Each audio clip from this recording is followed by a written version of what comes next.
wonder what I'm doing. I'm actually checking for the soundness of a tree. We've been watching this tree here at Maymont for a few weeks now, and now it's time to investigate to see what the issue is.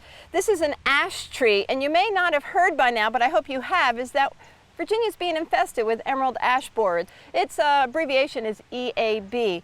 And this is a beetle. You can see I've done a little bit of chipping away, but it's a beetle that actually burrows underneath the bark in the cambium layer, which is the area of the tree where all of the action is, where its life processes are.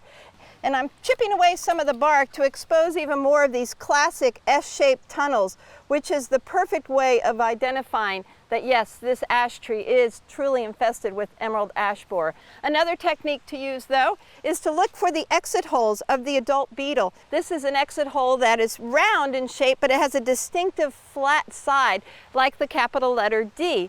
Another point to consider is to looking at the leaves. You'll actually start seeing notches in the leaves where the adult beetles are feeding on them throughout the season. And the tree's response to all of this stress is you'll see sprouting along the trunk. Another thing you'll see along the trunk are woodpecker holes as the woodpeckers come and start actually feeding on the larvae that are buried underneath. And finally, of course, the most obvious, you'll start seeing some dieback in the crown. And that's the very first indicator that you may have a problem with your ash tree. Telltale signs, as I've gone over, are very clear, but the life cycle is kind of hidden. In May, the adult beetle emerges through that D-shaped hole and feeds through mid to late summer. At that time, the female beetle lays about 50 to 100 eggs in the cracks and crevices of the bark. A week later, those eggs hatch, and the small larva burrows back into the bark underneath to that cambium layer. They'll actually grow there feeding for the next couple of months until it gets too cold, and then they'll stop.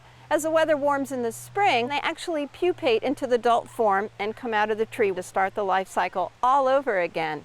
At Maymont, we've been having a professional arborist inject our trees for a number of years now, but we've missed one, obviously. And our only course of action now that this tree is infested is to take it down, remove the wood from the site, as well as grind the stump to totally remove any trace of the ash tree to stop this cycle of infestation.